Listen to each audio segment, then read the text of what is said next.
வணக்கம். முருகன் வீலாக். வெளிநாட்டு செய்திகள் வாசிப்பது உங்கள் முருகன். முதலில் தலைப்புச் செய்திகள். ட்ரம்பின் அடுத்த இலக்கு ஈரான் தான், உறுதியாக சொன்ன பொருளாதார நிபுணர். வெள்ளை மாளிகைக்கு வாங்க கொலம்பியா ஜனாதிபதிக்கு ட்ரம்ப் அழைப்பு.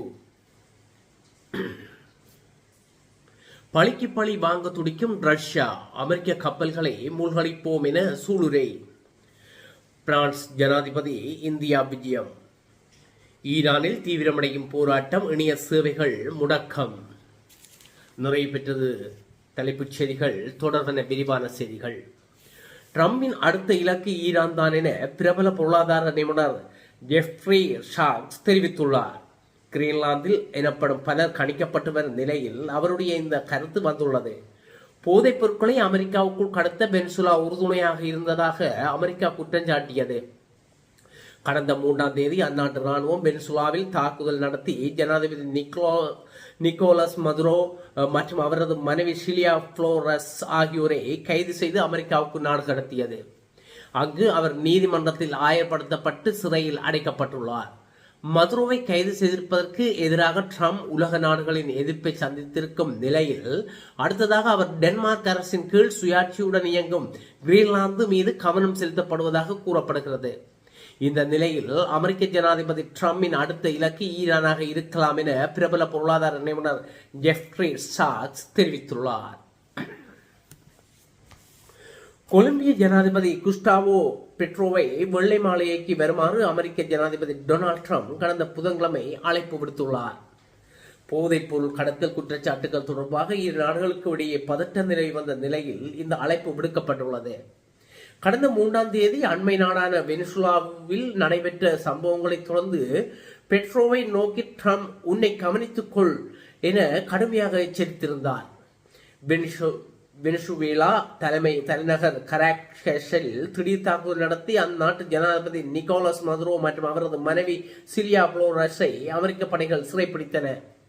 இந்நிலையில் கடந்த புதன்கிழமை கொலம்பியா அமெரிக்கா நாட்டு தலைவர்களுக்கிடையே தொலைபேசி உரையாடல் நடைபெற்றது. ட்ரம்ப் ஜனாதிபதியாக பதவியேற்ற பின் பெட்ரோவுடன் இடம்பெற்ற முதல் தொலைபேசி உரையாடல் இதுவாகும்.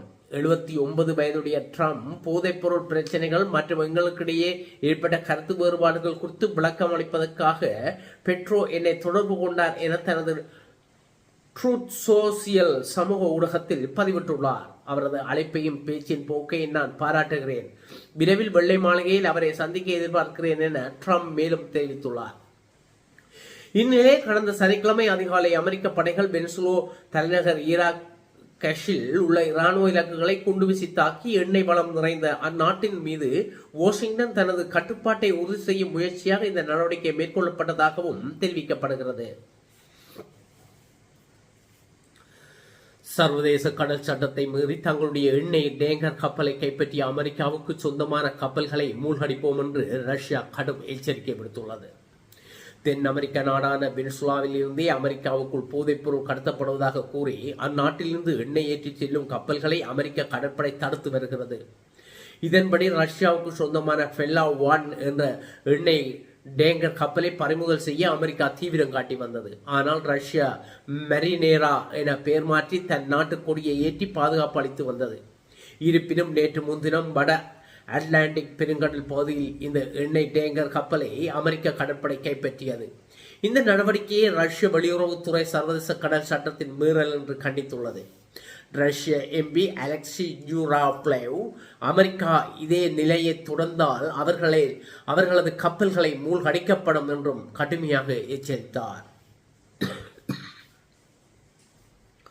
பிரான்சில் கடந்த ஆண்டு சர்வதேச செயற்கை நுண்ணறிவு செயற்பாட்டு உச்சி மாநாடு நடைபெற்றது. இதில் ஜனாதிபதி மக்ரோனுடன் பிரதமர் மோடி பங்கேற்றார். அப்போது இருதரப்பு பேச்சுவார்த்தை, வணிக நிறுவன தலைவர்களுடன் சந்திப்பு போன்ற நிகழ்ச்சிகளிலும் பங்கேற்றார். இந்த மாநாட்டில் பங்கேற்ற இந்திய பிரதமர் நரேந்திர மோடி பிரான்ஸ் நாட்டில் அரசு முறை பயணம் மேற்கொண்டுள்ளார். பாரிஸில் உள்ள எலிசி அரண்மனையில் பிரதமர் மோடிக்கு சிறப்பான வரவேற்பும் விருந்தும் அளிக்கப்பட்டது. இந்த நிலையில் ஜனாதிபதி இமானுவல் மேக்ரோன் செய்தியாளர்களை சந்தித்தார். அப்போது அவர் கூறுகையில், கடந்த ஆண்டு நாங்கள் ஏஐ பற்றிய ஒரு உச்சி மாநாட்டை நடத்தினோம். உலகம் முழுவதும் எங்களை பார்க்க வந்தது. பிரதமர் மோடியும் எங்களிடம் இருந்தார். அடுத்த மாதம் இந்த முயற்சிகளை தொடர்ந்து நான் இந்தியா செல்கிறேன் என தெரிவித்தார்.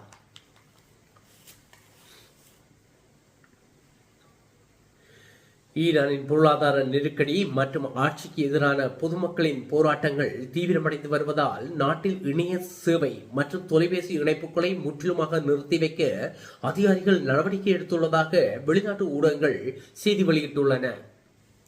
நேற்று காலை நிலவரப்படி தலைநகர் டெஹ்ரான் உட்பட பல முக்கிய நகரங்களில் இரவு நேர போராட்டங்களை தீவிரமடைந்துள்ளன. அவற்றை கட்டுப்படுத்துவதற்காக அரசாங்கம் இந்த நடவடிக்கைகளை எடுத்துள்ளதாக தெரிவிக்கப்படுகிறது.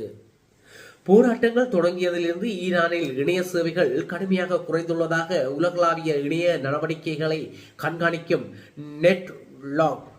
நெட்லாக்ஸ் உறுதிப்படுத்தியுள்ளது. நாடு கடத்தப்பட்ட ஈரானிய பட்டத்து இளவரசர் ரெஷா பக்லவி விடுத்த போராட்ட அழைப்பை தொடர்ந்து மக்கள் வீதிகளில் இறங்கியுள்ளதாக தெரிவிக்கப்படுகிறது. துபாய், சிட்னி போன்ற வெளிநாட்டு நகரங்களில் உள்ள ஈரானியர்கள் தங்கள் உறவினர்களை தொடர்பு கொள்ள முடியவில்லை என்றும் வாட்ஸ்அப், பேஸ்டைம் போன்ற சேவைகளும் முடங்கியுள்ளதாகவும் வெளிநாட்டு ஊடகங்கள் தெரிவிக்கின்றன. இத்துடன் இந்த செய்திகள் நிறைவு பெறுகின்றன. எங்களுடைய செய்திகளை உடனுக்குடன் பார்ப்பதற்கு முருகன் வீலாக் அல்லது முல்லை முருகன் வீலாக்கை நாடி சப்ஸ்கிரைப் செய்து பெல் பட்டனை அழுத்தி எங்களுக்கு ஆதரவு தாருங்கள். அப்பொழுதுதான் எங்களுடைய காணொளிகளை நீங்கள் உடனுக்குடன் காணக்கூடியதாக இருக்கும். எங்களுக்கு ஆதரவு தருவதோடு நீங்கள் உங்களுடைய செய்திகளை உடனுக்குடன் அறிந்து கொள்ள ஒரு வாய்ப்பாக அமையும் என்பதை கூறிக்கொண்டு மீண்டும் ஒரு செய்தியில் உங்களை சந்திக்கும் வரை உங்கள் அனைவரிடமிருந்தும் விடைபெற்றுக் கொண்டது நன்றியுடன் உங்கள் முருகன். வணக்கம்.